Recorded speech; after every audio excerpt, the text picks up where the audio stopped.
Okay, perfect. All right, the Lord be with you. And also with you. Gracious God, we give thanks for the ministry and the work of Freedom House. And we are grateful to have Deb with us this evening to share with us about the ministry that happens there. And so that we can continue to be in relationship with one another, so that we as a community can not only lift up with prayer and donation, but also with authenticity to some of the hard parts of what's going on in our world. And so, Lord, we ask for your blessing on our time together this evening, and just give us wisdom for how we can continue to be in partnership together. In Jesus' name, amen. Amen. All right, take it away, Deb. All right, so we're still standing. We fortunately have not been flooded, which is great, because in our new building, we don't have a basement. So flood would be real catastrophic for us. But so all of that has been helpful for us in terms of, no additional crises, because every day something new happens. So let me Where is your new building? Oh, we're still in Southwest Detroit, but we're closer to Waterman, just south of West Verner. So if you're familiar with Cesar Chavez High School, that's across the street. If you're familiar with, the Mexican Village and Mi Pueblo in particular, my favorite, we're right, just south of West Verner. So I don't know, maybe about 7 miles west of what we were. So that transition, so there's a good start. That transition was amazing for our clients, our residents who, just pitched in and helped where they could. Imagine relocating 45 people, but we did it. And Elizabeth Vasquez, who's our chief operating officer, did such a fabulous job that everybody was in their bed and able to sleep in their room without any difficulty. So in the offices, not so much, but the clients were settled in and at home, right? That's the major thing. So we managed to continue to plow through COVID. So I don't know when we last talked, but when the outbreak first started, we had about 80% of our clients that tested positive. Many, though, were asymptomatic, so no one knew. There was one client who was pretty sick, but other than her, we weren't experiencing any symptoms. So when the health department came in, we were pretty surprised at the number that did test positive. And of course, it was an odd situation. Some roommates, 3 roommates would test positive, 1 didn't.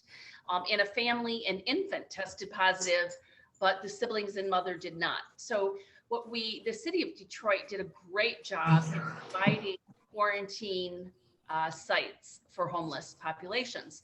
So we were able to connect with the city of Detroit. They even provided safe transportation, and our clients went into quarantine. The challenge, however, was that the quarantines were very much like gymnasiums, right, with just blankets, and they had Red Cross blankets. So for many of our clients, they had flashbacks. They thought that they were entering a morgue or some other horror war area. So a great staff, both again at the city and the facility that managed it, allowed me to go in and assure our clients that they were safe and that wasn't happening there. And so we were able to do some work there. And then the other place was for families, and that was on the old Mary Grove campus. And those kids didn't want to come home because, they had swing sets and they had just long hallways. And, they came back and they were like, "Oh, Mom, Deb, it was so great," But they did have donated foods. They had pizzas and tacos, both places, quite a bit. So they were glad to get home to their authentic cooking. So quarantine sites in the initial period were for 14 days. So at any given time, with 80% of our clients off-site, the city did pay for us to have cleaning and disinfecting and some spraying, so that when people returned, it was clean and safe. And then, of course, for staff, who were fabulous. You'll never hear of anyone speak so highly of their staff. Our lawyers, our social workers, didn't matter what they went to school for or what they were hired for. all staff on deck, meaning that we were covering the site. We were making sure that from morning to noon, because this was pretty traumatic in that, folks back home still had COVID, and not many countries were as well, we weren't moving forward, but the pandemic was alarming them a lot as they heard news back home. And then the other thing, which is you always have rule breakers. So while we were in kind of like the lockdown, no one goes out, we stopped all visitors, but you still had the occasional sneakers and, sneaking out or sneaking in. So having staff on site to monitor that and make sure that it was safe. We had a hand washing station. And so it was successful because, again, of staff and our clients who just did a remarkable job in making sure. I think the ones who went off to quarantine were the motivation for the ones who didn't, because once they came back, everybody was like, "Oh no, I'll follow the rules," because it was a horrible experience for them. There was no entertainment. They could go outside, have cigarettes, but there was no socialization. They were just stuck there. And the health department came in regularly to do their temperatures. So then we got to the point where, hey, we were fortunate, 0 positive screens, no one tested positive. The site remained, the protocol to keep the site clean and safe remains, some things we learned. And so everybody, we kind of got through that. And then with the variant, we were, again, cautious. And so preventing, I hate this, but we're still asking, folks to hold off a bit before coming in to do direct volunteer work, because we just don't know. And, our clients, victims of torture, persecution, and the horrors many of them experienced at the border, sadly, by our country. One gal is on dialysis and has a port. And so for her to get that infected, that would be the end of life for her. Others have other health conditions that because of their torture. So we're really wanting to protect the clients and, of course, protect our guests and staff as well. So we're still sort of in a lockdown, if you would, doing a lot of Zoom, which is we have meetings with translators. We do it electronically. We have lawyers. If there's any pro bono lawyers, they're doing that electronically as well. And people appreciate it. Our clients, once in a while, they struggle, but the kids went back to school they ended late June, and then so they were in school for maybe 2 weeks. And but as you all know, the school systems have been great, and all the kids got their notebook pads and electronic things so they could do their homework at home. And then that made a huge difference. We set up little stations so each grade level, right, could do the work together, as opposed to, we started out doing families, then we realized that was not right. We weren't helping, so now we put them in clusters of grades, and that seemed to help them a lot more. So that was, and then the kids were eligible for free lunches, and so we were able to go across the street. This is what's nice about being right across the street from the kids' school, and we were able to get lunches and food for them, which really helped supplement our food budget. And then the kids love that because it's American food, and it was, sandwiches, or it was a slice of pizza and, some kind of juice or something. And it was just unique for them, right? They get this special Black lunch and thought they were just really cool. So they weren't fully aware of the seriousness and the potential of it. But again, the parents were pretty great. So, but what we were able to do is continue with on-site services, but just doing them a little differently. But many of our programs we just had to suspend. So cultural classes, community ESL programs, English as a second language, they closed. So we had to postpone. So there was a lot of shifting that went on. And then back to your question about, how did we all do? Well, in the previous administration, the shutdown of all the offices, not just the pandemic, but prior to the pandemic, embassies were closed across the world, and American embassies. So people weren't getting visas for their families back. Then they took asylum officers away from the district, the regional offices, and took them down to the southern border. So that left the regions closed. Today, we just got an asylum notice for somebody who waited 5.5 years, and he just got his asylum notice.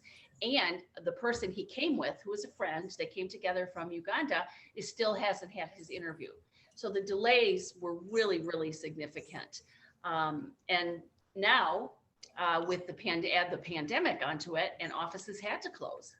Offices had to rethink how they were going to create successful workloads, but how do you do this electronically, which was really hard, especially when you're doing translations and talking about things that are so important. Sitting with someone, obviously we all agree with this, when you're sitting down with someone, you get more energy from their body, from just, so that was really tough, but they did stop all interviews at the regional offices. So that created a whole, one of our clients was supposed to go, his interview was the day that they closed the office. So that just put him in, the backlog. So we're trying to help with, again, when all of our partners, well, many of our partners had to shut down because of the pandemic, how we could typically occupy with training or volunteering. We have a lot of our folks that volunteer around Beaumont, and Grosse Pointe is one of them, but they closed out, like we did, they shut down on volunteers. And so what were they doing? So the mental health piece was quite challenging.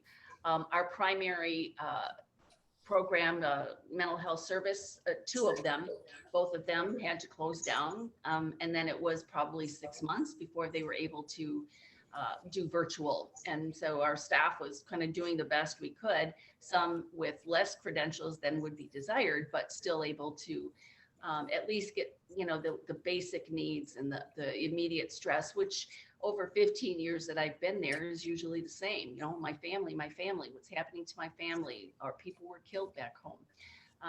That doesn't stop. The war continues.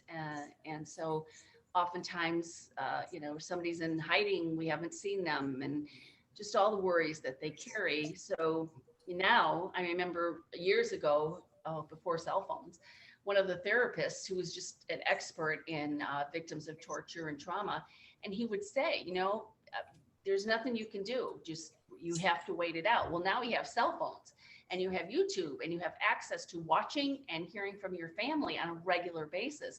So it never shuts down. It's the constant worry. And, two stories, one client from Rwanda, and he was on the phone with a family member, his sister, and she called him to say goodbye because the government, the military, were going down the street, and they were burning houses, killing people, each house down the road. And they were coming to his house, and she was hiding, but she said, I'm going to die tonight, and your son is going to die with me. I want you to know we love you, and we'll watch over you. And by miracle, they never went to his house. They stopped. So imagine that feeling level of going to bed at night thinking this was it, and then the next day you're like, oh, they skipped over my family. But we have videos of them doing these atrocities, or in his case, the audio, you could hear the guns and the glass breaking and all of that war noise. And so now with cell phones, that adds a different element of anxiety and stress and guilt, survivor guilt, but also just, why did I even get involved? I could have just been okay.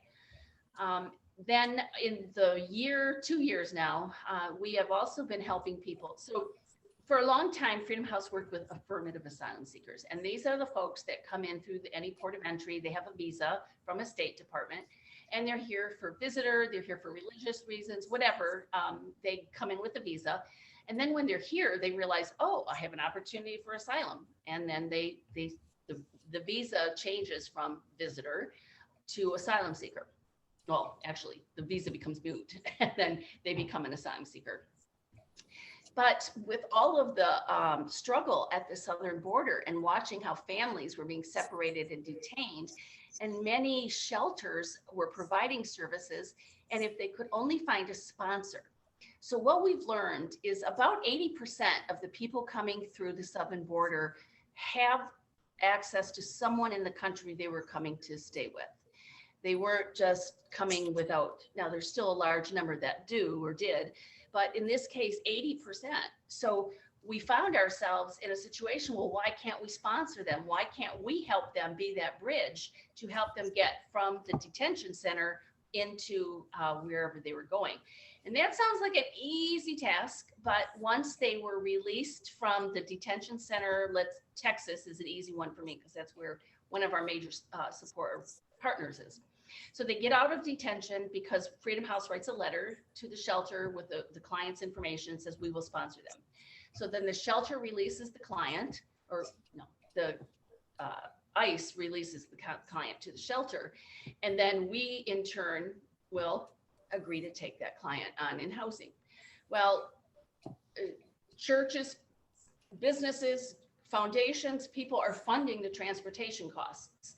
And what we're also seeing is that there's a lot of families in this situation. So when, for instance, a family that comes, once they were cleared, they tethered the parents, put tethers on their ankles, and then sent them to Detroit, which we're very happy about it. They got approval. They had to report to the Detroit ICE office that they were here, and their check-ins begin, right? So the tether will beep. It's hard for mental health because these tethers are not built well. So the batteries short out, they blink, they buzz the ankle, they send, I'm going to tell a secret here. I used to put my tongue on batteries and you'd get that funny taste, right? That's what the body feels like when these batteries are going off. So we go to ICE and say, can you help us get rid of, Detroit, can you help us get rid of this tether? We can do a drive, we'll drive the client in monthly, you can do a phone, however. And so we've been pretty successful getting the tethers off, but then they're stuck for a while because they have to demonstrate their reporting, right? So if we just picked them up and said, okay, on to Chicago you go, then ICE would really have a problem releasing people into Freedom House care. So they stay with us for about 90 days. And then we make sure that the information is accurate, knowing someone and knowing that they have the means and the space to provide the help that you're looking for is, two different things. So we make sure that they have safe housing wherever they're going, and usually do that with partners in whatever city that they're relocating to. And with that, over the past few years, we've had many more children than we've had in the past. It was unique for us to have 15 kids in the house. Now 16, 17 kids is just pretty much the norm of all ages, high school too. We just had a newborn. So with the border, that's where we're seeing a lot of these families being separated while a custodial parent is placed into custody. Then children are either gone, into foster care or just left until there's a means to get them connected. So we've been doing a lot more of that than we ever have. And then that legal case goes to immigration court. And immigration court is actually scheduling appointments for 2026. I mean, that's kind of a standard letter they're sending out right now. So, and for some of these cases, the law prohibits them from earning an income. So until there's a certain point, so for an affirmative asylum case, the application gets submitted and there's a receipt, and they have 365 days they have to wait before they can apply for work authorization. Prior to this previous administration, it was just 6 months, and you could apply 3 months early. So in the case of someone coming in, they got their application, 3 months later, we'd apply for work authorization, and 6.5 months later, it would come. Well, now the ruling is you have to wait 365 days before you can even apply. So that is creating, for Freedom House, imagine, for people that don't live at the house, but for Freedom House, it's a longer length of stay because we are not going to send somebody out who doesn't have income, right? And again, with so many training programs closed because of the pandemic, we're doing our best, for outreach and connections. So, but that is, a privilege that we've had and has really, increased our awareness, but also our legal skills, because they're two different. When you're in a regional office for an asylum interview, which is the affirmative case, it's a meeting. You're meeting with an asylum officer, and it's non-adversarial. They have the application. They've had time to review it, and if they're a good asylum officer. They'll have a list of questions that they want to check over. And then, that interview could be 3 hours, it could be 4 hours, or it could be 1 hour. It just depends on the officer. Then that officer has an opportunity to recommend approval. And so since this new administration, I have to say the movement from the Asylum Office has been great. And again, today we got word from 5.5 years ago. We've had 3 just within the last 2 months. So we are seeing movement from the affirmative cases. We did have a couple from the court that were granted asylum, but those came to us pretty much already. Legal assistance was already provided and they were sort of in a waiting mode. But our cases that we're actually representing in court are still, waiting for, you go in, you get what's called a master calendar, they set the date. And if they don't reschedule the master calendar, then you get the date for the hearing. And then once that date is in place and you go, then your work authorization clock starts to that 365 days. But when they keep pushing it back or canceling, well, that's why this delay is, creating problems. So, you talk about the human service need of, just what we do to people for, when they come to the country and we can't provide them, they can't find a house. They're not eligible for, many of you know this, right? They're not eligible for mainstream benefits. They can't get a job. So all of the things that we all need to be self-sufficient, Freedom House is proud that we're able to provide those.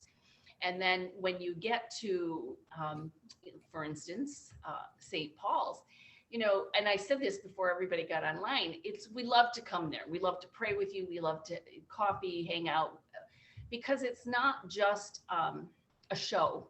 Some places we go and we're talking about the organization and we realize we're on, right? We have to be very clear, very succinct, help them understand. But not with you. We sit around and friends are made and everyone's relaxed. And so you recognize and welcome the human person, not just the story. So yes, you're having an asylum seeker, a refugee come to your church, but when they get there, they're people. And they could be a neighbor or they could be, a sibling of one of ours or a cousin. And that's how you greet us. That's how you, for lack of a better word, that's how you treat our residents. And they know that. And so, I just love you for that. And then the other part, which I'm looking at this quilt in the background, and it's beautiful. The quilts that you bring us, do you know that however they were made, right? The circles, the prayers, the story behind the material, however they were made, they're being wrapped around people who are seeking safety. They're being wrapped around our kids who, were separated from their parents. They're wrapped around and they're this cloak of love that I can't even explain it. So when we can, like on Christmas Eve, I'd like to sneak in everybody's room and lay out quilts, right? Now they might come in the summer, I'll do it, it doesn't matter, but Christmas Eve is always great, right? Because then they come in and it's cold and then they see something so beautiful. Somebody took all that time, right? Because people generally know what quilting is and they look at it. And then the kids, the colors and, pink and purple. Oh my God, it's pink and purple. How do they know I love pink and purple? So it's all of this joy, but I have to help you understand, and I'm going to cry doing this, but the love that they get, they instantly feel it. They wrap up in those things and they're big enough that they do. Sometimes you'll get a bunch of mummies, they're all twirled up like a burrito.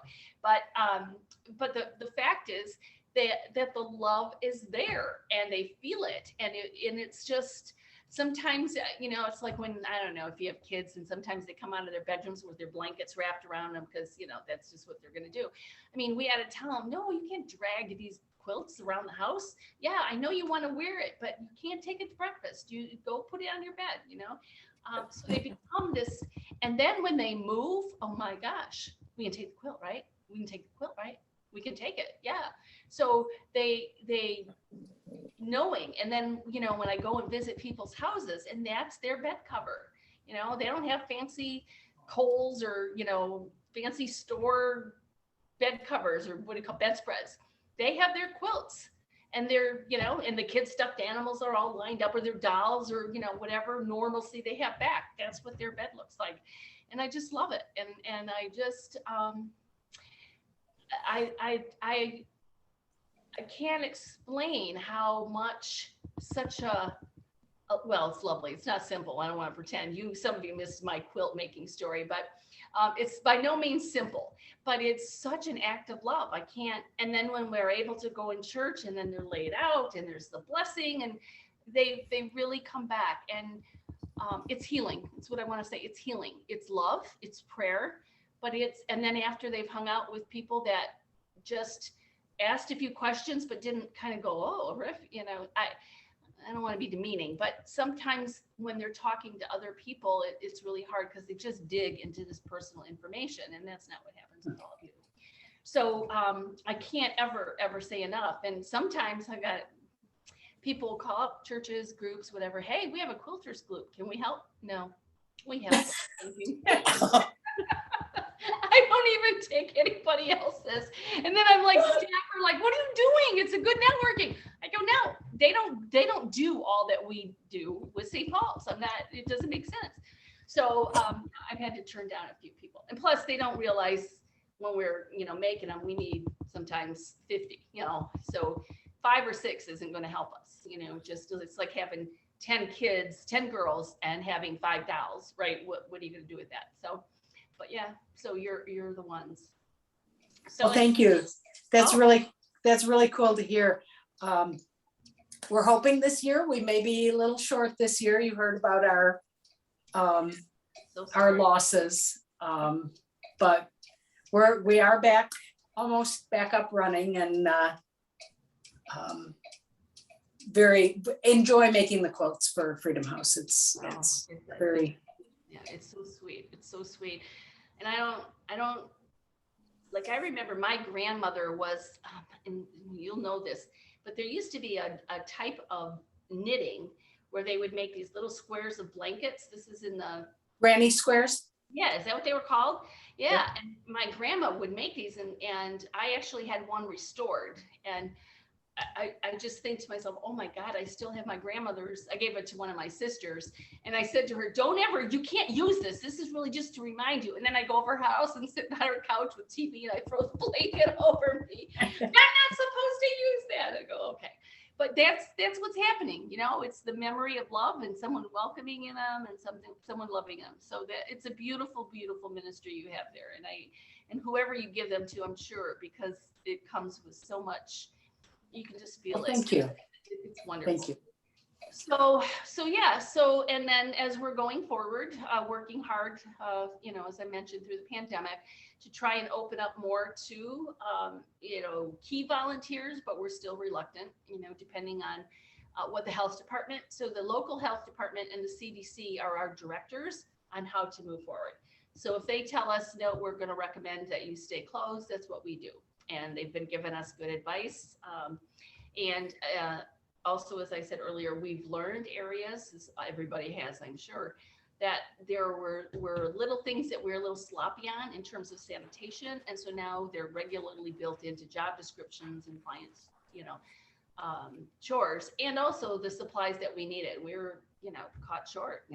Who would know that you'd never get Clorox for, a year and a half. So, but we're doing better with that.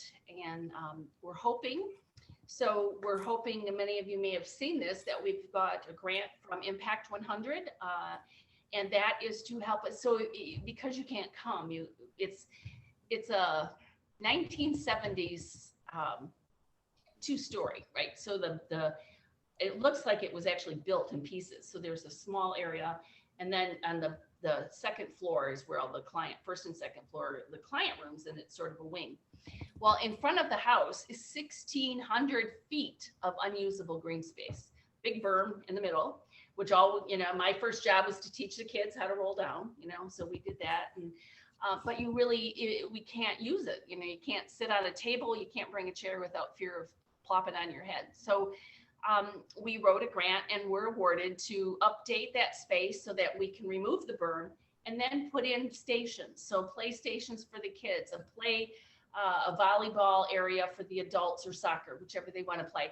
And then small little sections of reading or talking, lots of flowers, trees, and you know, even I'm hoping for in time, you know, a little vegetable garden somewhere so that we could, you know, have that, because, you know, many of our folks come from agricultural countries. Uganda is one of the biggest. So, I mean, nobody can turn the soil like they can. So it's kind of neat to be able to, even if we have to have raised beds, but to have something there.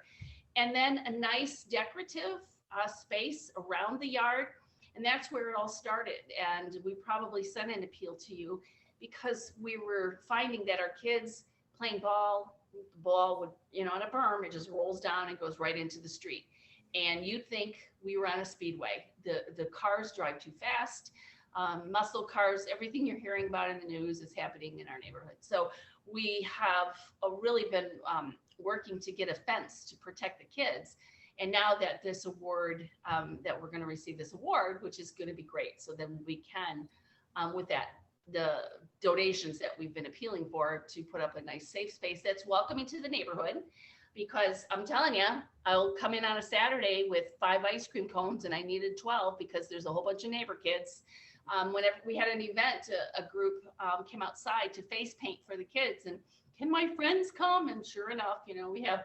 So that's the other beautiful part about our new neighborhood, is there's so many kids that it's not unusual to see the neighbors in our house. I was pulling in one day and a dad had his hands held, you know, walking his kid up. I said, hey, can I help you? He goes, yeah, my kid tells me he can come here and play, but I got to check this place out. I go, yeah, he can, you know. And so, you know, the neighborhood is really part of the build with Impact 100 that we're really looking forward to. So although we were awarded the grant and we were supposed to start in July, but if any of you have, well, you're flooding, trying to get supplies and materials is just ridiculous long, but also the price. So we went back to Impact 100 and said, we'd like to stall this a little bit till prices come back down, or don't, but we'll know better. And we'll be able to get the labor that we need. Even getting contractors to come out and give us a bid, it's just too hard. They can't come. So we're probably August and September, we might start, and then, you know, pause for winter, and then watch it happen in stages. We're really, really looking forward to it. I have a question, Deb. Since our ability to provide as many quilts has been more limited by the flood and everything else, we do have women in the church who are not quilters, but they are knitters. If the things that we sent were not all quilts, but some knitted items, would that be a problem for you? Yep. Yeah. Because it occurs to me that a few knitted baby blankets or something might work for the smaller, younger kids, or. Yeah.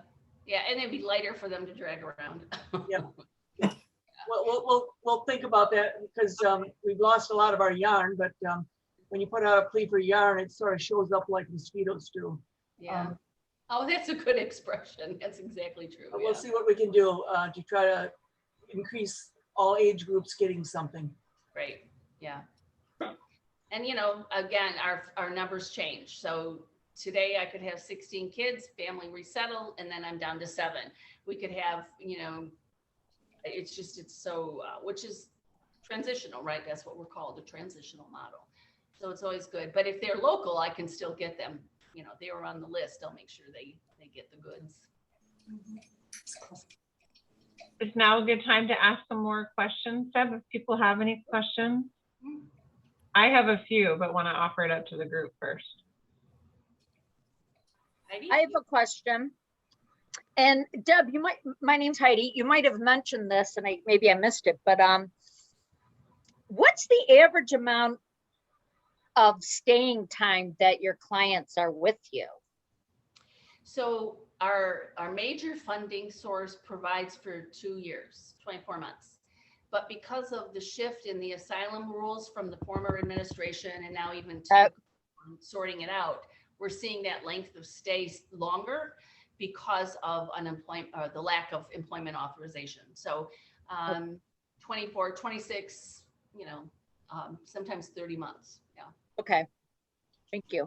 Is the employment issue because our government is preventing them from being employed because they want to save the jobs for our citizens? What is the reasoning behind this? Well, I think that part of what we used to hear was that we want to make sure that people are legitimately here for asylum or legitimately here for immigration, because the thought was they were just coming over here to make money and then they were going to go home, right? So now we know that it is a sense of when someone is denied that opportunity to earn an income, support their family back home, as well as, you know, live independently, that most of them will be forced to go back home. They'll be arrested and, you know, most likely be sent back home by ICE. So we also think it's a tactic, a strategy that the government uses to also wean out people from seeking what's rightfully theirs, you know, their right to freedom. Is your new facility larger than the old one that you can process or serve more Yeah, clients? it's laid out differently. So it's allows us to have more beds. So in the other facility, we were at 40, 45 was our max.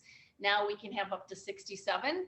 And also depending on cribs. So, you know, if you have a crib, then you can add another adult bed, or a lot of times kids, little teeny tiny toddlers will come in and share beds because, you know, they're small enough to do that. So, but yeah, for now, our capacity has increased by about 23 people. Wow. Yeah, it's great.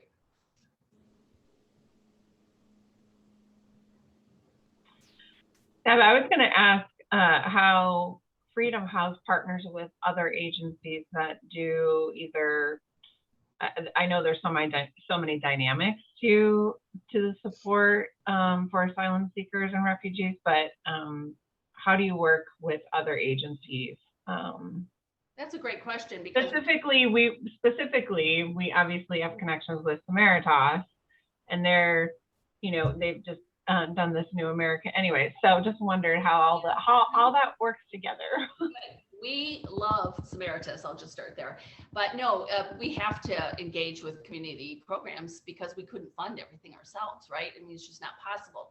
So for instance, there are pro bono lawyers that we work with. We've learned who the good ones are and who the ones that charge too much. And we've also found some smaller organizations that have legal aid that do everything. So when they go to do an asylum claim, they really don't understand the complexities of it. And so those aren't as successful. So we've learned who those people are as well. We learned who the best ones are to go to court with. We have one, Bradley Mays, who has mentored our lawyers in court so that they could experience and see what it's like, and, you know, how you would, you know, handle the prosecutor and those kinds of things. So a lot of support there.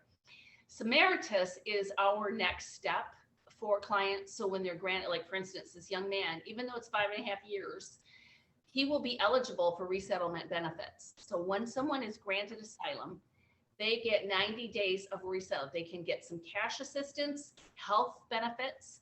Now, by this stage, he may or may not need them because he might have a health benefit from his work. He might get health insurance from his work. Or if it's just one of those really expensive ones, and so he doesn't go to the doctor, he will get Medicaid for 90 days. So that's a huge contribution. Again, some food assistance and some cash. Now it will depend on what his income level is right now. So again, he may not be eligible for all of that for the cap, but they'll certainly welcome him. They help with housing, relocation needs, and to be proud, because I am, one of our clients actually, when he got his asylum, was hired at Samaritans. So how lucky am I to go, hey, Brian, I got another referral for you, you know, so it's flattering that, you know, that's the relationship. Now, a representative from Samaritans was just at our house the other day because, if I get this right, Southeast Michigan, Lutheran Synod. Yeah, the Southeast Michigan. Those people, Jack Eggleston and some other folks, they came, and Samaritans was there, and we had a lovely, what we call cultural exchange, you know, where they sat around and talked with some of our clients, and Samaritans was there. So it was really great. And she was laughing because she said she got hired in and then that pandemic hit. So she really hadn't been out in the field much. And then we're like, this is a good first start because, you know, we really, really respect that. And then of course there's meetings that we're all joint in, you know, in terms of task force and work to help better immigration locally. We're involved in the city of Detroit. Their proposal for, you know, fair and equal rights. And so I think it's proposal P or something that they've been working on. So yeah, we sit at a lot of the same tables and work together there. And then again, we have the ESL programs that have opened back up, but they're virtual now. Just landlords that we work with that can, so, it's really a word of mouth reputation because they don't have credit. And although, for these in the long term, they're establishing credit, but for somebody new leaving our house, they're not able to establish credit. So we have landlords that says, we're from Freedom House, we have a client needs housing, and they'll accept them without all of the checks and background checks that are required, unless it's a major corporation that runs the apartments. So we try to stay with local landlords and flats. We have a couple people living in Grosse Pointe Park. So that's a huge benefit because many people get turned down or they have to pay so much up front that none of us would do that. I would never pay as much up front without credit that they make these people do. So we try to steer them into places that are affordable and welcome immigrants for that matter.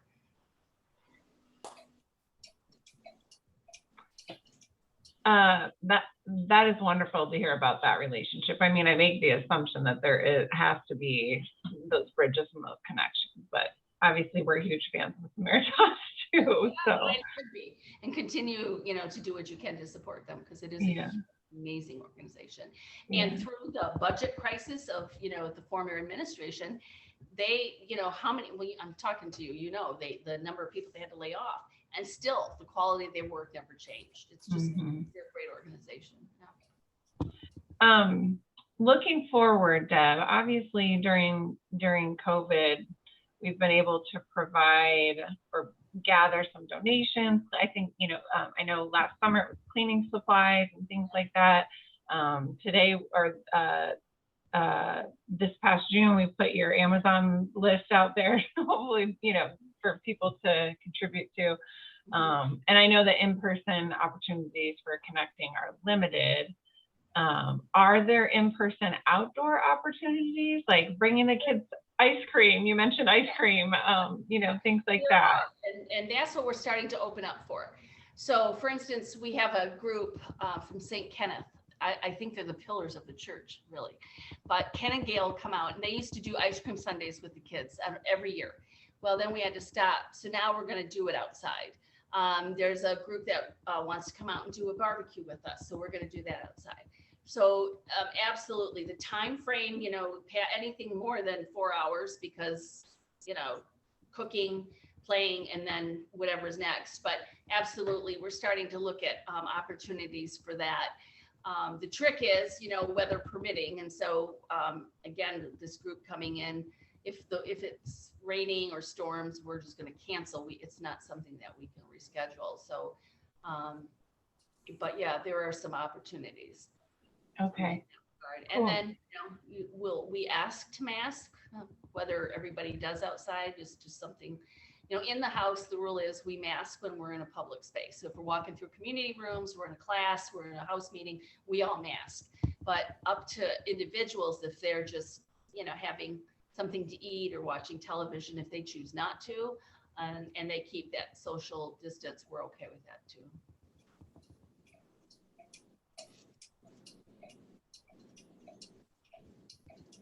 I did also want to check in and ask, what are some of the, obviously we know what some of the challenges have been, but for what you're looking to do, even in the next few months, what are some of the barriers? Are there policy things that we can be advocating for? Because obviously a part of our outreach is not just the donations, it's also the relationships, but also how can we engage our congregation, our community in advocacy? So are there pieces of that you can direct us to right now that would help? Well, and that is great to hear because Freedom House cannot do that. I can't even sign on to certain letters because our funding and we're not an advocacy legislative organization, which is hard, so to know that always, to push the Biden administration. So, there is a rule now where women who are pregnant or who have given birth should not be detained with ICE. So that has just been not necessarily enforced, but that's a rule that was just announced, and we're hoping and waiting for that to come through. So to continue the Biden administration for fair and just asylum, to actually reduce the money to ICE, to CBP, the Border Patrol, for military type action, and give it more to asylum officers and more judges, so that these cases can move, more fully. And certainly at the border, we in this group that we had with the task force just a few days ago, one of the family was from Mexico. So he was telling about his journey to get across and being in ICE custody. And it was so horrible. There was not one of us that wasn't crying. It was just so dehumanizing, and just, all those things that we read are true. They don't get blankets. They get those little metallic things. They take your shoes because they don't want you, laces. They don't give you food. They don't give you clothes. I mean, it was just hearing this young man, and then what happened to his wife, that she developed a kidney disease because of the treatment, where now she has to have dialysis. So there's just all of these horrible things happening to our babies and the separation. So we really do encourage that constant communication with the president's office, but also with our local legislators. We're, from my perspective, pretty fortunate in that we have leaders, Debbie Stabenow, Gary Peters, Andy Levin. We have people who really do understand human dignity and, human rights, if you would, and will, speak on our behalf. But one of the complaints they have is many people know how they vote, so they don't call them or write them and say, good job, keep it up. So even though we don't have to write them letters that say, hey, make this happen, or I support, but thank you for your constant advocacy and support, because then that's their data that they can go back and say, oh, you might get people complaining, but we've got the numbers that say we're doing it right. And so that's the push that they're asking for.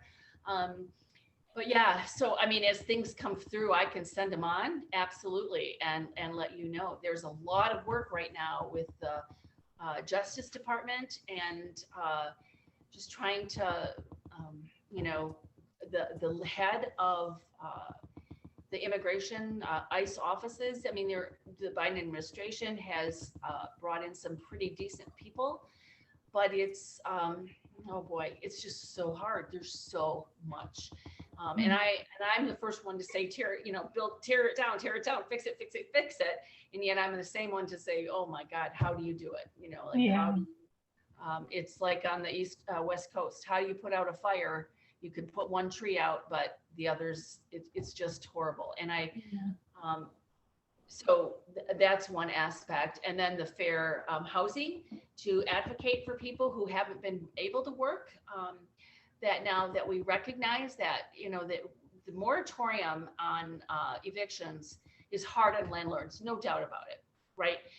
But on the other hand, we're increasing homelessness, and that's our business, right? We're in preventing homelessness. And so our shelters, which are ill-equipped, will never be able to sustain, and we're putting people right back into poverty. So to continue to support, there's some creative ways to do it, right? There are resources.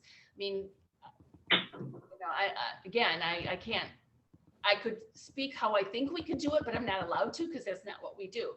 But there are opportunities to bring money back into the budget, where we could offer cities or, communities X amount of dollars for rehousing, rapid rehousing, or housing prevention. It's not a foreign concept. We know it works. In fact, the number of shelters are closing because we're realizing that people need housing. They're not going to stop. They're not going to be able to their mental health. They're not going to be able to stop their drug addiction if they don't have a place to call home. If you don't have an address, you're not going to get a job. If you don't have a medical provider. So it's proving that it works. In our case, advocacy is that our clients can't fit into those programs because they're federally funded. And so that's like going into a mainstream benefit. And then they get housing assistance, and then they go to court, and it says here, oh, look at you, you received federal money. We're going to deny your case. You're ripping off the country. So, there are situations but housing is really important. And then of course, again, these are, I see them from my work, and they're also important to me, which is infrastructure.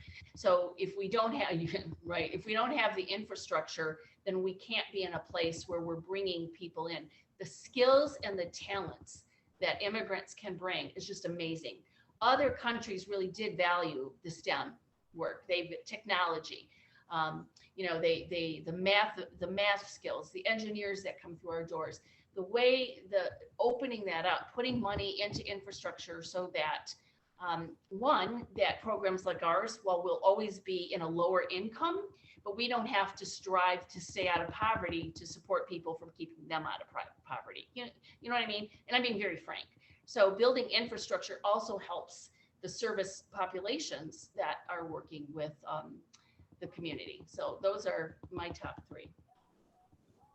And Thank you you. can also, right, and just very clearly say, we would like to return to 150-day wait for work authorization, reduce the 365-day mandatory wait for asylum, for employment authorization, change that back to, now we'd like it to be sooner, but we're okay with 6 months, right? But yeah, things like That's that. super helpful. Yeah, because like you said, when it's a fire and it's one tree, well, if you can come at it from both ends, providing putting your Amazon wish list out there, providing quilts, providing, but then also trying to help instill some actual, policy change, those things together. Hope for, right? So. Yeah. So thank you for that question. Any Are there others? any questions? Yeah. Yeah. Oh, you guys are muted, Mike. You're muted, Mike. I don't know why she keeps doing that, but I don't do make a donation direct to Freedom House by way of a credit card. Yes, I would say thank you for, oh gosh, because, we're not getting our mail, which is another thing you could help with. We're getting certain mail, but we're not getting any checks. I can't tell you the number of people say, we're getting ready for our annual fundraiser, and one of our sponsors sent a $20,000 check we never got. Your church, I believe I've gotten some calls that said we made a financial donation, the check was never cashed. So we're not getting our mail. So what we're asking for is by credit card on our website, or you can do an EFT. We can send the information for our account and routing number, and you can send it right through. But we're really trying to get away from checks. It's just awful what's happening, and that would be another advocacy for all of us, right? Because legal mail, I have friends who are lawyers who are telling me that the mail for their court dates are arriving after the date. So they have no notice of it. Now, savvy lawyers are starting to call the phone numbers, and they're able to find some of them that way. But not everybody gets listed in this. And so it's like lawyers have to call every night and like, is my client on this list? So it's just really, the mail is really a problem for, for many of us. But it's a mystery to me why we don't get our checks. What is the website? freedomhousedetroit.org.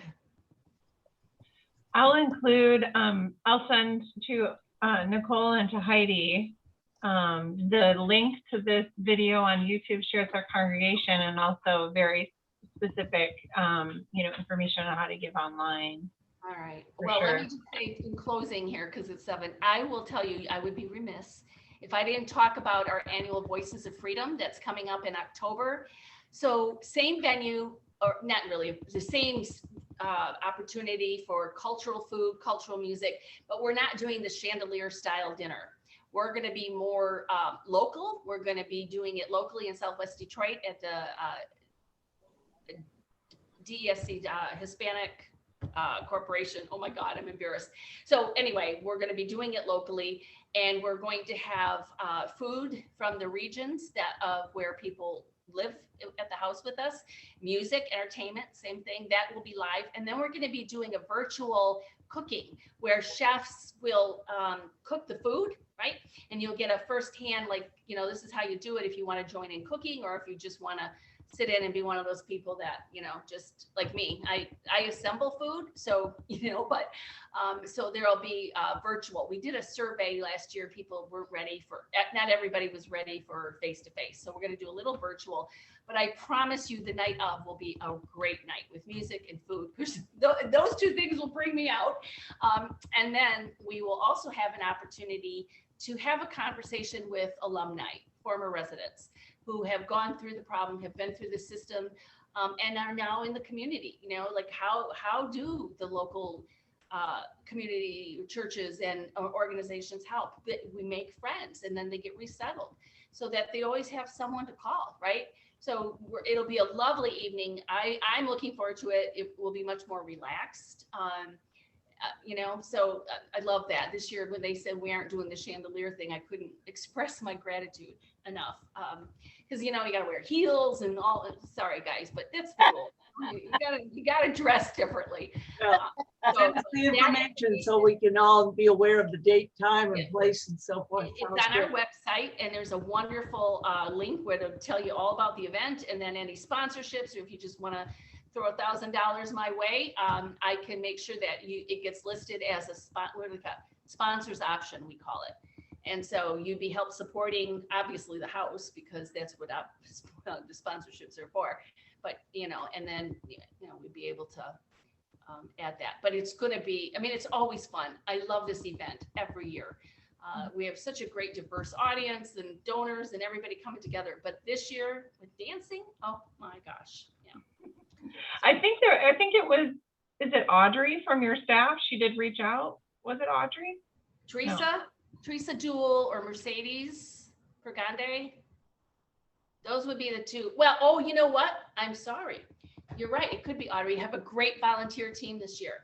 So volunteer. Yeah. We'll make sure to get the information on the event to the congregation too, but it'd be really cool if as a congregation we could, bring a group. I think that would be really fun. That would be, I guarantee you a fun night. I really do. Does anybody want to go? I want to go. Hey, there we go. We got your group. Yay. Perfect. Because, even though I do this every year, and even though I have a lot of fun, I'm always going, is someone there I'm going to know? Yeah, sure. So, so that'll be good to know. Yeah. Deb, right. Thank you so much. I know you have so much on your plate and schedules are crazy, but it's just so lovely to spend time with you and, just to reaffirm our partnership and our support for you. It's been obviously a challenging year for everyone, and obviously our congregation is going through some new challenges now, but our commitment to you is still there, and whatever we can do, we will do, because the work you guys do is truly a blessing. It's truly inspirational. So I'm amazed by opportunity every day to go to work, and just that it's just amazing. Yeah. Well, thank you. Well, yeah, thank you very much. I'll make sure you get a link to this too, Deb. Okay. If you wanted to, share with other on our website, and then all the other churches will be like, "What? They're your favorite? What?" Oh yeah, maybe not that part. I'm not super great at video editing, but you might have someone that can cut that part out. Okay. All right. Thank you. All right. Take care. Thank you. Bye. Bye. Thank you. Thank you.